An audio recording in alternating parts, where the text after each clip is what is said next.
On today's absurd New York Times hit piece. Correcting the record after a desperate slam job on the Twitter files, published just before oral arguments in a historic First Amendment case in the Supreme Court. In advance of oral arguments tomorrow in the Supreme Court for Murthy v. Missouri, formerly Missouri v. Biden, the New York Times and authors Jim Rudenberg and Stephen Lee Myers wrote a craven and dishonest piece called How Trump's Allies Are Winning the War Over Disinformation. The Times implies both the Twitter files reports and my congressional testimony with Michael Shellenberger were strongly influenced by former Trump administration official Mike Binns, whose profile occupies much of the text. Binns is described as a purveyor of conspiracy theories, like the one about the Pentagon's use of Taylor Swift, that are talking points for many Republicans. They quote Shellenberger as saying meeting Binns was the aha moment in our coverage. And the entire premise of the piece is that Binns and other Trump allies push Michael, me, and the rest of the Twitter files reporters into aiding a counteroffensive in the war against disinformation, helping keep social media a home for anti-democratic tactics. This all has the strong whiff of setup. I have nothing to say against Mike Binns, but let's set some things straight. As Rudenberg and Lee Myers themselves note, I first talked to Binns in March 2023. The Twitter files reports were virtually all done by then. I would publish just two more, one on the day of my testimony, March 9th, 2023, the Censorship Industrial Complex, and one on March 17th, Stanford, the Virality Project, and the Censorship of True Stories. Mike was the source for exactly one piece of information in those two stories, a video his Foundation for Freedom Online posted of Stanford Internet Observatory Director Alex Stamos, in which Stamos said Stanford's election integrity partnership was created to fill the gaps of things the government couldn't do legally. This was true, public, and newsworthy, not a conspiracy theory about Taylor Swift or anyone else. Did Trump allies force Stamos to put that video on YouTube? Rudenberg and Lee Myers imply Binns influenced a change in my personal reporting, since I didn't discover evidence of direct government involvement in the first installment of the Twitter files about the Hunter Biden laptop story. The author of that dispatch, Mr. Taibbi, concluded that Twitter had limited the coverage amid general warnings from the FBI that Russia could leak hacked materials to try to influence the 2020 election. Though he was critical of previous leadership at Twitter, he reported that he saw no evidence of direct government involvement. In March 2023, Mr. Binns joined the fray.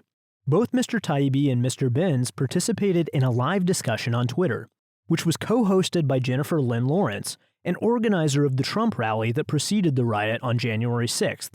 As Mr. Taibbi described his work, Mr. Binns jumped in. I believe I have all of the missing pieces of the puzzle.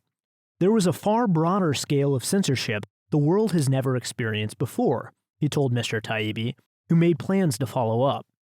Nice try.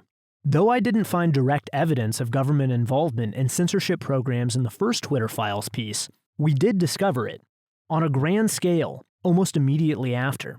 Subsequent Twitter files reports reflected this, including Twitter, the FBI subsidiary, from December 16, 2022, and the Twitter and other government agencies story published on Christmas Eve of 2022, the day the IRS opened a case on me. Shellenberger, Bari Weiss, Lee Fong, and other Twitter files reporters discovered the key elements of the Twitter files reports, from the industry calls held between the FBI and internet platforms like Twitter, to the role of Stanford's election integrity partnership, to the role of the State Department's Global Engagement Center in sponsoring anti-disinformation work in the first 2 weeks of research. Our central thesis about state-sponsored censorship was online months before we met Binns. By mid-December 2022, I knew we were looking at a sweeping federal content control program and repeated the idea many times. As I wrote on Christmas Eve, 2022, the files show the FBI acting as doorman to a vast program of social media surveillance and censorship, encompassing agencies across the federal government. From the State Department to the Pentagon to the CIA, the operation is far bigger than the reported 80 members of the Foreign Influence Task Force, FITF. Twitter had so much contact with so many agencies that executives lost track. Nonetheless, the gist of today's Times piece is that Shellenberger and I got this thesis from Binns. They literally wrote it that way, that when I testified to Congress, I was presenting his thesis. Later, Mr. Schellenberger said that connecting with Mr. Binns had led to a big aha moment. A week after that online meeting, Mr. Taibbi and Mr. Schellenberger appeared on Capitol Hill as star witnesses for the Select Subcommittee on the Weaponization of the Federal Government. Mr. Binns sat behind them, listening as they detailed parts of his central thesis. This was not an imperfect attempt to balance free speech with democratic rights, but a state-sponsored thought-policing system. Michael, Barry, Lee, David Zweig, and others involved with the Twitter Files project have been subject to a lot of silly smear jobs in the last year plus. But this piece of deep state fan fiction in the Times is low even by their standards. It's clearly intended to recast the outing of federal censorship initiatives as Trumpian conspiracy theory before oral arguments begin in Murthy v. Missouri tomorrow.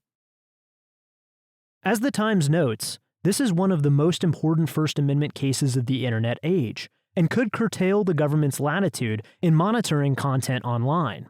Originally filed by the Attorneys General of Louisiana and Missouri, the lawsuit accuses federal officials of colluding with or coercing the platforms to censor content critical of the government. The reason the government faces such danger is because two lower courts have already affirmed the core accusation that multiple executive branch agencies, including the White House and the FBI, violated the First Amendment when they engaged in mass flagging programs of the type identified in both the Twitter Files and the original Missouri v. Biden complaint. After these lower court decisions, the Times notes with sadness, the Biden administration has largely abandoned moves that might be construed as stifling political speech, facing as it now does the specter of legal and political blowback. The administration faces this blowback because the story about the censorship programs is true. The Times didn't bother trying to argue we got anything wrong. It just said we knew Binns, showed a picture of him sitting behind Schellenberger as he testified, then said things like, more recently, Mr. Binns originated the false assertion that Taylor Swift was a psychological operation asset for the Pentagon, as if that had something to do with us. It's 6 degrees of misinformation. Rudenberg 2 election cycles ago authored the seminal article on oppositional journalism in the Trump age. Trump is testing the norms of objectivity in journalism, came out in summer of 2016, and was hugely influential. It said Trump was such a threat that the job going forward could no longer just be about reporting facts, but reporting facts that will stand up to history's judgment. Now he's arguing the exposure of censorship programs is paralyzing official efforts to police social media, the medium that was central to Trump's political success. Apparently misleading the public about my reporting is the new version of staying on the right side of history's judgment. Let's hope the Supreme Court doesn't get distracted by these hysterics. Is there any doubt that's what this story is designed to accomplish? Thanks for listening to the audio version of this article. For more, visit racket.news.